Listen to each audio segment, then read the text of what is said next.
이상하게 우리는 부부간의 관계가 잘 풀릴 거라 막연히 기대한다. 20년간 함께한 아내와 헤어진다. 증오심으로 얼룩져 구급요원의 손에 들려나가는 피 터지는 싸움은 별로 없다. 삶의 질을 고민하고 불행한 삶을 끝내는 가장 좋은 방법이 헤어짐이라고 결론을 내린다. 슬프게도 대부분은 분노가 아니라 신중하게 판단하는 우호적인 이별이었다.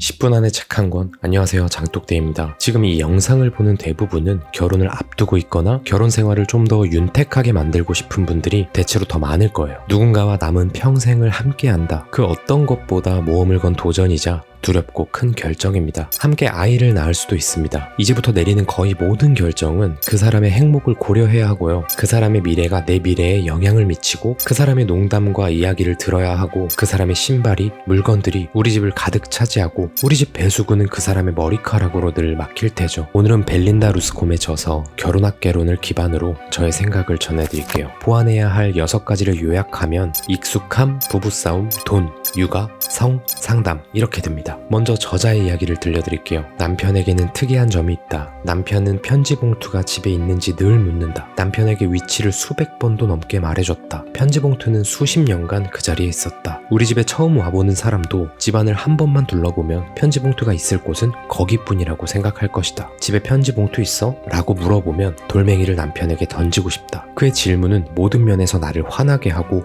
우울하게 한다. 대체 왜 기억하지 못할까? 왜 매번 같은 답을 해줘야 할까? 우리는 30년간 대체로 행복하게 잘 살고 있다. 그가 없는 내 삶은 상상하기 힘들다. 그렇다면 그의 사소한 단점에서 나는 왜 그렇게 화가 날까? 여기서 저자는 익숙함 때문이라고 고백합니다. 모험보다 일상이 될 때 꿈과 희망의 대화에서 누가 아이를 학교로 데려갈 것인지의 대화로 변할 때 이 익숙함은 잘 다뤄지지 않으면 지루함과 불만족을 넘어서 훨씬 어둡고 파괴적인 결과를 맞이합니다. 결혼 생활을 오래 연구한 엘리 핑켈 교수의 말에 따르면 사람은 결혼을 통해 자신의 가치를 높이기를 원한다고 해요. 하지만 제가 생각하는 결혼은 완벽한 상대가 나를 더 안정감 있게 해주는 매개가 아닙니다. 나의 많은 부분을 내어주고 삶이라는 여행이 더 재미있을 것 같다며 만들어가는 거죠. 여행이 항상 좋은 날씨에 내가 원하는 온도는 아닐 거예요. 비가 오거나 흐리거나 무덥거나 추워도 서로 기대고 의지하며 서로의 온도가 되어주는 것 아닐까요? 어느 시점에 이유 없이 그의 모든 점에 화가 날 수도 있어요. 그는 우리가 원할 때 변하지 않기도 하고 매력이라 느낀 부분에 이제는 화가 날 때도 있을 겁니다. 우리는 그 사람을 변하게 할 수는 없어요. 만약 여러분의 배우자가 변했다면 그건 그 사람이 미치도록 당신을 사랑해서 그런 척 하다 보니 그렇게 변했을지도 모르고요. 익숙함의 진짜 문제는 상대를 무시하는 감정이 계속 커진다는 거예요. 상대를 무시하는 것은 그 존재를 너무나도 당연하게 여길 때 드는 무기와도 같은 감정인 거죠. 다시 저자의 이야기로 남편은 단지 그 물건에 관심이 없었다. 남성적 시각이자 약점이다. 나를 무시하거나 나쁜 의도가 아니라 타고난 약점이라고 의식하고 있다. 이처럼 저도 제 관심 밖의 물건은 눈앞에 있어도 심지어 그것을 발을 들어